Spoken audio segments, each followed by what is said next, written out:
Hello पोके fans, कैसे हो आप सब। और आज इस वीडियो में हम खेलने वाले हैं माचम्प the forgotten hero, the forgotten allrounder.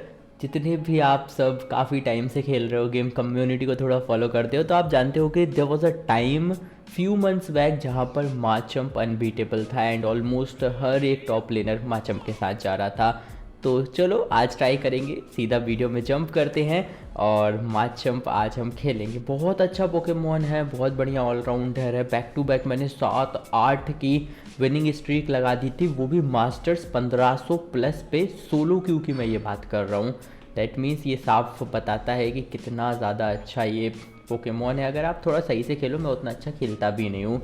अगर सही बात करें तो अर्ली गेम में आप इससे बहुत अच्छे तरीके से अपोजिशन का फार्म भी स्टील कर सकते हो, जैसे कि मैंने किया। अगर बिल्ड की बात करें तो बिल्ड में मैं यूज़ कर रहा हूँ इसमें एक मसल बैंड, एक फोकस बैंड और उसके साथ एक अटैक वेट। इसीलिए आप मैं देखिए मैं स्टैक करने की कोशिश ज़्यादा कर रहा था। और उसके साथ आप यूज़ कर सकते हैं एजेक्ट बटन यूज़ कर लीजिए आप, ताकि जल्दी से निकलने में भी कामयाब हो सके। और स्टैक अगर आप कर लेंगे तो बहुत ही ज़्यादा हेल्पफुल होता है। एंड ये मैं बता रहा हूँ किस मूव सेट के लिए मैं बता रहा हूँ ये बात, हमारे क्लोज कॉम्बैट वाले मूव सेट के लिए, तो काफ़ी ज़्यादा हेल्पफुल हो जाएगा। स्टार्ट गेम में आप कोशिश कीजिए ज़्यादा से ज़्यादा जो वाइल्डिंग्स हैं वो आप अपने पास रख सकें। स्टैक्स वगैरह तो देखिए चलता रहता है दोनों ही तरफ से, लेकिन यहाँ पे ये लोग पता नहीं क्या सोच के आ गया है। और मेरा बंदा एप्सॉल वो पता नहीं क्या सोच के पीछे चला गया। बिकॉज एप्सॉल होता तो हम इन दोनों को यहीं पे ख़त्म कर देते, बट फिर भी मैं आगे गया और इतनी देर में मेरा जो डायनामिक पंच है वो अनलॉक हो गया था। लेकिन अगेन उस पर टाइमर लगा हुआ था, वरना इन दोनों को मैं ऑलरेडी ख़त्म कर देता। यहाँ पे मैं सोचा चलो इनका फार्म स्टील करता हूँ, मैंने किया भी और मैं वहाँ से निकल भी लिया। एंड अगेन मैं बार बार बोल रहा हूँ कि फार्म स्टील करने में बहुत ज़्यादा हेल्पफुल हो जाता है। बिल्ड में लगा रहा हूँ मसल, फोकस और उसके साथ अटैक वेट।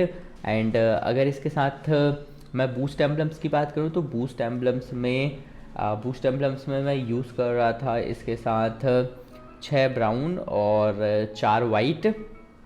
एंड अगेन बाकी के जो भी ट्रिगर्ड एम्बलम्स मुझे देखने को मिलते थे। देन अगेन बहुत ज़्यादा सिंपल है। शुरुआती दौर में मैंने कुछ गलतियाँ की थी एंड इसी वजह से मुझे कुछ नॉक्स वगैरह भी देखने को मिले थे। But the good thing is कि आप स्टैक करते रहिए और कोशिश कीजिए कि लेवल जल्दी से लें। यहाँ पे मैंने स्टेनो फ्लेम को ऑलमोस्ट पकड़ लिया था, लेकिन ये लो इजेक्ट बटन का सबसे ज़्यादा फ़ायदा यही है। लेकिन 3 लोग यहाँ पे ये आ गए, तो मैं पीछे जाके बैरी लिया। अगेन डायनामिक पंच मैं ऑलरेडी खेल ही रहा था, लेकिन अब तक ना मेरा क्लोज कॉम्बैट अनलॉक नहीं हुआ था। और ये टेलो फ्लेम फ्लाई वाला था तो बहुत दिक्कत दे रहा था। लेकिन हमारा एप्सॉल, और आप सब जानते ही हैं कि अर्ली गेम एप्सॉल से ज़्यादा तो बहुत ही कम पोकेमॉन्स हैं इस गेम में जो डैमेज दे सकते हैं। एंड उसी का फ़ायदा यहाँ पर इस एप्सॉल ने उठाया। तो मैं तो अभी मेरा एक ही एम है कि मुझे ज़्यादा से ज़्यादा फार्म करना है। हमने शुरुआत में डोमिनेट कर दिया, टॉप क्लियर कर दिया। अब यहाँ पे इनको इतना डोमिनेट करो, ये लोगों को समझ आना चाहिए कि हम इनको हैरेस कर रहे हैं। मतलब उनकी कोई उम्मीद ही नहीं रहनी चाहिए जीतने की, इतना ज़्यादा उनको पीटना है। एंड इसीलिए मैं बस ज़्यादा से ज़्यादा फार्म इकट्ठा कर रहा था और कोशिश कर रहा था ज़्यादा से ज़्यादा लोगों को ख़त्म कर सकूँ। यहाँ पे मैंने सोचा चलो रेजिली क्या गया है, अकेला मैं ट्राई करता हूँ। एंड ऑलमोस्ट अकेले ही मैंने ख़त्म कर दिया था रेजिलिकी को। लेकिन इतने में ये टेनो फ्लेम आ गया और वैसे ही ये फ्लाई वाला कॉम्बो खेल रहा है। लेकिन हमारा भी एप्सॉल आ गया था, तो एप्सॉल ने उसको इजीली टेक डाउन कर लिया था with my help of course. और इतनी देर में अगर ये आ गया था तो हम लोगों ने रेजिलिकी भी बहुत इजीली सिक्योर कर लेना था। लेकिन लास्ट मोमेंट ये रेजिलिकी जो है वो रीसेट हो गया। लेकिन हमने भी सोच लिया था कि अब की बार तो यहाँ पे सिक्योर करके ही रहेंगे। दूसरी तरफ नीचे आप देखो तो नीचे अभी तक कोई ऑब्जेक्टिव पे गया नहीं। यहाँ पे ये रावलेट आया ज़रूर, लेकिन डार्ट्रिक्स उसको भी मैंने ख़त्म कर दिया था। And dynamic punch close combat बहुत अच्छा कॉम्बो है। अगेन अगर आप फार्म स्टील की बात करें उसमें भी बहुत अच्छा कॉम्बो है। और उसके बाद निकल के भी जाने में बहुत ज़्यादा हेल्प कर देता है। अगर आप डायनेमिक पंच की स्पेशली बात करें तो यहाँ पर रेजिली की पुश करवाना था। एंड मेरे पास अल्टी थी तो मैंने वो अल्टी खोल दी थी, जिसकी वजह से बहुत हेल्प मिली। लेकिन अगेन उसके अलावा भी रेजिली की जो है वो आराम से पुश हो जाता, क्योंकि वापसी कर ली थी। क्योंकि उन्होंने टॉप के जो टियर 1 था हमारा वो भी डिस्ट्रॉय कर दिया था, बॉटम भी उन्होंने डिस्ट्रॉय कर दिया था। एंड अगेन जैसा कि मैं बोल रहा था हैरेस करना है, वो मैं कर नहीं पा रहा था। तो मैंने कहा यार अब मुझे करना है फार्म, क्योंकि मेरा लेवल बहुत कम रह गया है। एंड जल्दी से जल्दी फार्म करके मेरे को इन लोगों की ऐसी तैसी करनी। यहाँ पे मुझे सरीना मिल गई थी और हम लोगों ने उसको ख़त्म कर दिया था, घेर लिया था। एंड सबसे पहले गेंगार ने उसका नॉकआउट सिक्योर किया। अब मैंने सोच लिया था कि मुझे ट्राई करना है, अगर कोई मेरे साथ रहे तो बेटर।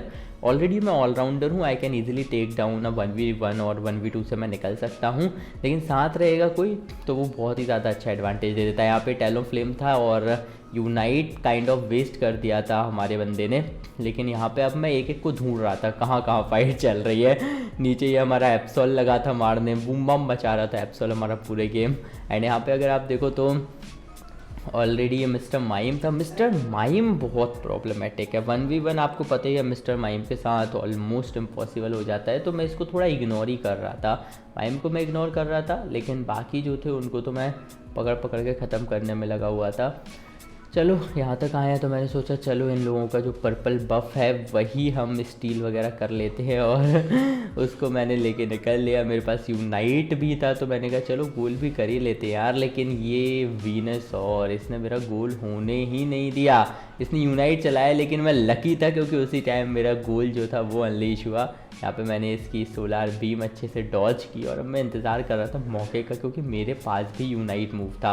यहाँ पे मैं गया, मैंने मारा, लेकिन ऑलमोस्ट मैं ख़त्म होने वाला था तो मैंने यूनाइट मूव अनलीश कर दिया। मैं सोचा बचा के भी क्या करना है, हमको अभी इनको हैरेस कर देना है, क्योंकि उन लोगों का ना हौसला ही टूट जाना चाहिए, तभी तो असली मज़ा आता है खेलने का। एंड मैं उसमें ऑलमोस्ट कामयाब हो गया था। टॉप मेरे दोस्त संभाल ही रहे थे, बॉटम पे मैं अकेला था। ये सरीना हाई मेरे पीछे पीछे, इसने इतना गंदा चेज़ किया है मुझे, इतना गंदा चेज़ किया, लेकिन मैं जैसे तैसे निकला और ये टैलोफ्लेम आ गया। मैं तो निकल गया, लेकिन हमारा जो दूसरा बंदा था वो नहीं निकल पाया बेचारा। एप्सॉल मेरी हेल्प करने आया था और एप्सॉल ही ख़त्म हो गया।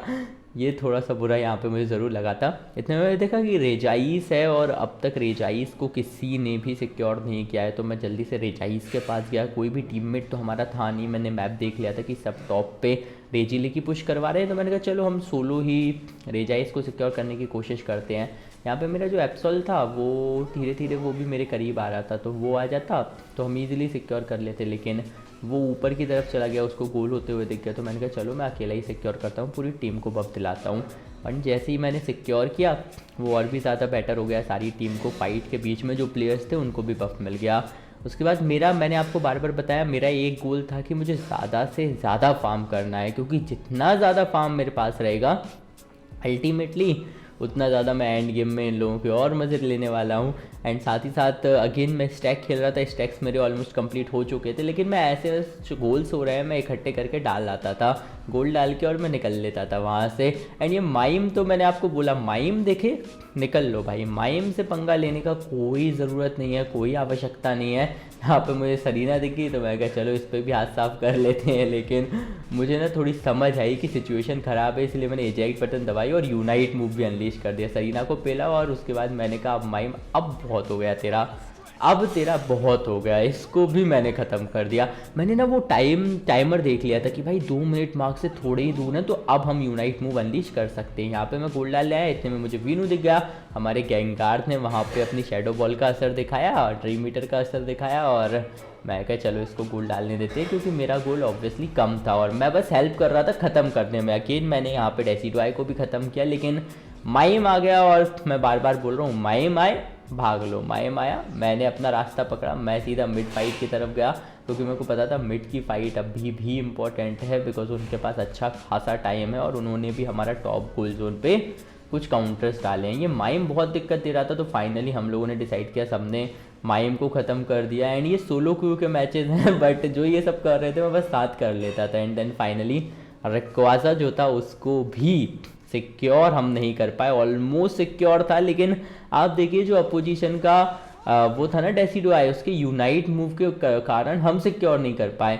यहाँ पे मैं जल्दी से भाग लिया और मेरा कोशिश तो था कि एक अच्छा सा गोल डालूं, लेकिन वो पॉसिबल हो नहीं पाया। ऑन दी अदर हैंड वो उनका टैलोफ्लेम था, वो गोल डालने चला गया था, तो मैंने कहा जल्दी यहाँ से चलते हैं हम बेस।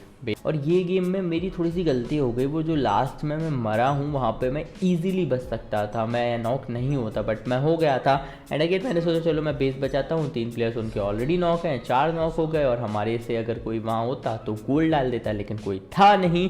और फिर बारी आई रिजल्ट्स की, क्योंकि किसी को श्योरिटी नहीं थी कि हम जीते हैं या नहीं, और हम जीत गए। And obviously I became the MVP।